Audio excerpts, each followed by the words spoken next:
Bom, cara, como é que, ah, vamos lá, eu ia falar drogas, mas como eu não tenho, Como sei você não lá, tem drogas.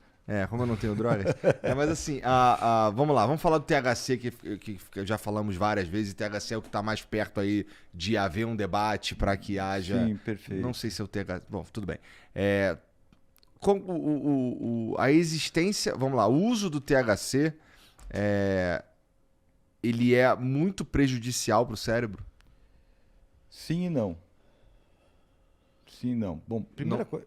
tá. Eu Vamos lá. não tô falando de CBD, tô falando de THC, Isso. chapar.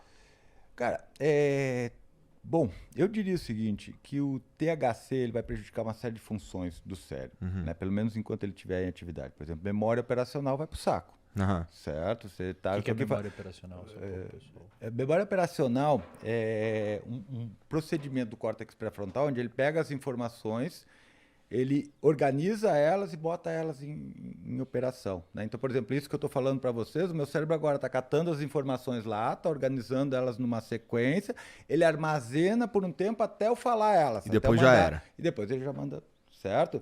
Então, um déficit de memória operacional é aquela coisa, você vai na cozinha buscar alguma coisa, você chega lá, o que eu vim buscar aqui? Ou você tem que fazer uma conta de cabeça, daí você tem dificuldade de fazer a conta de cabeça, Aham. certo? Ou, por exemplo, eu estou aqui falando contigo, o que eu estava Perde a falando linha de mesmo? raciocínio. O Certo? THC faria isso, né? Para isso, e daí prejudica a aprendizagem também, certo? Então, de uma certa forma, o THC é uma substância, certo? Se você usar ele com frequência o dia inteiro, você vai ter sérios déficits cognitivos, né? Esses déficits vão impactar no teu dia a dia, né? Fica mais burro na prática. Você vai ficar um TDAH na prática, um TDAH Tá. forte. Um certo? TDAH induzido pelo Induzido THC. pelo THC, exatamente, né?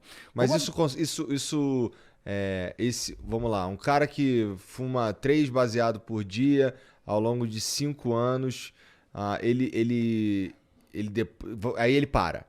Aí a gente vai analisar esse cara. Ficam sequelas Se ele começou a fumar antes dos 18 anos, sim. Ó, uma coisa importante aqui Interessante. toda droga tem grupo de risco. Né? Perfeito. Cara, Cocaína, eu não tô dizendo anfetamina. eu não tô dizendo que açúcar é droga, tá? Mas o açúcar tem grupo de risco. Se você é diabético, você não pode. Leite tem grupo de risco. Se você é intolerante à lactose, você não pode usar. Em todas as álcool tem grupo de risco, mas em qualquer fase da vida que você usar álcool, maconha ou qualquer droga, você vai ter déficit. Não é inócuo, não vai passar pelo seu organismo e sair Batidão, sem... né? Vai afetar o teu sistema nervoso Se você central. tomar Menor antidepressivo, dose. se você tomar antidepressivo, também tem efeito colateral. Outros medicamentos têm efeito colateral, o fígado sobrecarrega, etc. A cannabis, a gente sabe hoje que adolescentes, que é estranho porque é em grande maioria quem mais usa, não pode, cara. Adolescente não pode, porque o cérebro é muito... Lembra da plasticidade? O cérebro é muito mais na adolescência.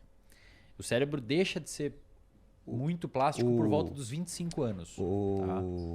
Wesley, deixa eu só chamar atenção para uma coisa. O cérebro é muito plástico na adolescência, mas o córtex pré-frontal é mais plástico na adolescência. Na adolescência é onde a gente está tendo um hiperdesenvolvimento do córtex pré-frontal. E daí você imagina que você coloca ali uma droga que, de certa forma, altera o funcionamento disso. O córtex pré-frontal é a última área do seu cérebro a se desenvolver. Ela termina de amadurecer por volta dos 25 anos de idade em média. Então, por isso que adolescente é mais impulsivo. Adolescente tem uma menor capacidade empática em média. Tem menos capacidade de se colocar no lugar do outro. Isso tem bons estudos mostrando. Uns desenhos experimentais bem legais. Menos capacidade de avaliar risco. Menos capacidade de avaliar risco. Por isso que é muito mais propenso a buscar novidade. Mas aí o que pode ser novidade? Pode ser morar numa outra cidade para fazer uma faculdade, ou pode ser usar droga. Pegar o carro escondido e sair dirigir um carro escondido, etc. Adolescente, cara, não pode, velho. É grupo de risco ferradíssimo para uso de cannabis. Basicamente, eu vou transformar o meu cérebro de uma forma que não era para ele Você ter tá sido para aquele marretando uma lado. área mole. Você está marretando uma área mole. Digamos que um adulto já teria os córtex, depois dos 23 anos, já teria o córtex pré-frontal mais maduro e, portanto, ele teria, menos influência da cannabis. Mais ou menos isso, em grosso modo. Grávida, velho. Já tem estudos mostrando que não é legal grávida usar cannabis. Mas porque afeta o bebê? Pode afetar os metabólicos. Assim como o álcool também não pode. Nasce Bob Marley. Então, assim, tem pessoas que têm transtorno psiquiátrico ou um parente com transtorno psiquiátrico, principalmente que envolva Quem tem psicose. Casos de esquizofrenia na família, bipolar, transtorno bipolar. Transtorno pânico. Você pode abrir o quadro. Às vezes está latente, aí você começa a usar a substância e abre o quadro. Às vezes uma única vez. Cara, eu já peguei muito paciente com transtorno de pânico. Isso. Fumou um baseado, teve uma crise de pânico, velho. Transtorno de pânico. Tem uma bizarro, das coisas que cara. mais ativa transtorno de pânico é maconha. Cara, é bizarro assim, velho. Também tem vários pacientes que E tiveram... aí depois o paciente fica agorafóbico. Isso. Ele fica com ansiedade social ou com medo de sair em lugares abertos, porque como ele teve a crise de pânico e foi um momento que ele acha que vai morrer, é muito externalizante. O cara tá no shopping ou tá com os amigos, ele acha que vai morrer, cara. O coração pá. Ele acha que alguma coisa vai acontecer, ele vai morrer. Aí ele fica meio que traumatizado com aquilo ali e começa a ter medo de ir em lugares... Tipo, eu não vou lá comer no shopping porque vai que eu tenha isso lá no meio da praça de alimentação e passe vergonha. É só não fumar um baseado nesse processo, né? Mas ele fica com medo, né, velho? A gata escaldada tem medo de água Cara, quente. deixa eu falar Curioso isso, cara. Por que será que acontece isso? O quê? O pânico na maconha. Cara, eu não tenho certeza disso, mas uma vez numa aula com o Takahashi, você chegou a ter aula com o Takahashi? Conheço o Takahashi. O Takahashi ele foi Tive meu aula professor com ele, de mas psicofarmacologia. E ele falou para mim que é dose dependente. Que se a dose for muito alta, ela pode aumentar a ansiedade. Saquei. É a única informação que eu tenho. Saquei. Mas eu sei de pessoas que são usuários de maconha e ficam de boa, de repente tem uma crise de ansiedade, daí não param de usar, depois voltam a usar e ficam de boa de novo. Mas, cara, eu vou te falar, é impressionante a quantidade de pessoas que têm ataque de pânico usando maconha e você vai ver no comentário depois, você vai ver quanto de gente que vai falar disso. Que vai falar disso. Mas existe um cenário em que ela existe a possibilidade, no entanto, dela ser só não ter nenhum efeito perene. Não, efeito vai ter, cara. Aí vai do que você tá usando com o risco que você aceita usar. Tipo álcool. Álcool tem risco pra caralho. Eu diria o seguinte, é difícil de você avaliar isso. Hoje a gente não tem evidências de que depois de descontinuado o uso, o paciente vai ter complicações, digamos assim, que durem muito tempo. Uhum. Mas isso pode ser o modelo experimental que a gente está usando, o modelo de pesquisa que a gente está usando para avaliar isso. O que eu diria para você, cara, é que qualquer substância que entre em contato com os neurônios, certo? Ela tem um potencial muito grande para mudar a forma como esses neurônios se relacionam entre si. Tá. Ou seja, as nossas conexões neurais. Uma coisa que a gente chama de engramas. Tudo que a gente faz, você está aqui piscando o olho com a mão aqui assim, depende de um engrama no teu cérebro, certo? Então, a forma como você percebe as coisas, a forma como você constrói a realidade, a forma como você vê a si mesmo, todas elas dependem de engramas.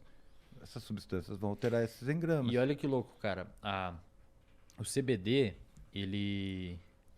O CBD atua no cérebro também? Atua no cérebro. No cérebro e no sistema imunológico. Você tem entre, sendo bem grossamente falando, você teria maconha no cérebro. Uhum. Você tem o que a gente chama de endocannabinoides. São canabinoides endógenos. Então você tem um receptor ali dentro e você tem um neurotransmissor endógeno que o seu próprio cérebro produz, que a maconha mimetiza ele. O CBD mimetiza ele. Assim como, por exemplo, algumas outras drogas recreativas, como psilocibina, LSD, etc., movimenta neurotransmissores no seu cérebro, por exemplo, serotonina, acetilcolina, a própria nicotina do cigarro. Isso, fala sobre a nicotina. A nicotina ela se liga num receptor que teve um nome muito criativo também, chamado de nicotínico. Os caras não são zero criativos. Tem dois tipos de receptores que são para o mesmo neurotransmissor, são os nicotínicos e os muscarínicos. Certo. Assim, você estava falando que a nicotina liga no nicotínico. Tá. Mas assim, a gente produz endocannabinoides. Isso. A gente que a maconha o CBD mimetiza isso daí. A gente produz alguma coisa parecida com nicotina também ou isso é totalmente externo? Não, acetilcolina, que seria um neurotransmissor que se liga no mesmo receptor que a nicotina se liga. Tá. A questão é assim, existem, por exemplo, morfina, o Venvance, um medicamento utilizado para tratar TDAH. O Venvance é um derivado de uma anfetamina, do mesmo que deriva metanfetamina, uma droga de abuso. Então a galera tem que entender que qualquer medicamento que você utiliza é uma substância farmacológica Que é mais age no cérebro. Não, que interage com receptores no seu cérebro e muda a função daquele neurônio e, consequentemente, do circuito que aquele neurônio está envolvido e do comportamento ou da emoção gerada por ele. Então, o que é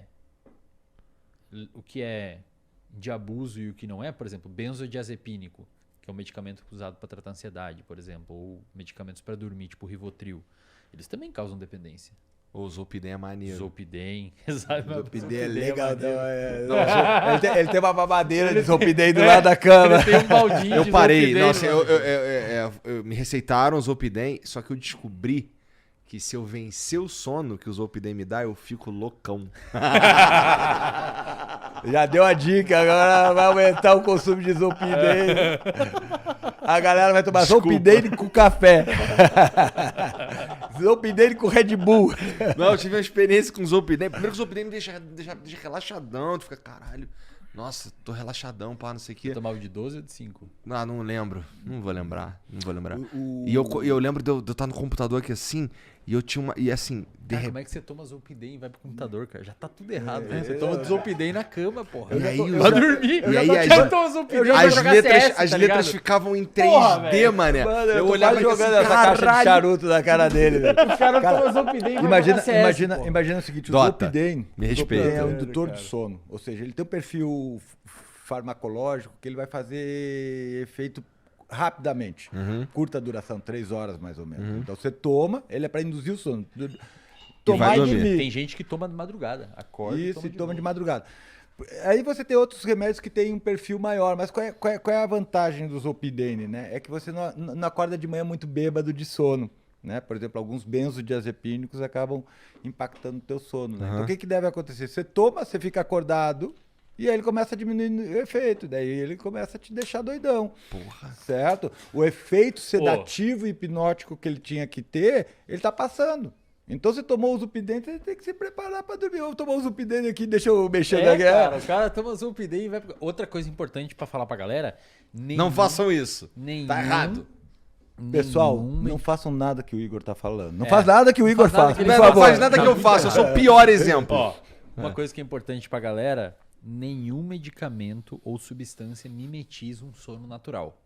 Nenhum. Um sono induzido por Rivotril, Zolpidem, etc. Nunca vai ser, o álcool nunca vai ser igual e tão reparador quanto um sono natural. Mesmo você apagando, você não passa pelas fases. Lembra que eu te falei das fases do sono? Se você toma essas substâncias, você tira algumas fases que são importantes. Certo? Ou reduz o tempo delas. Certo?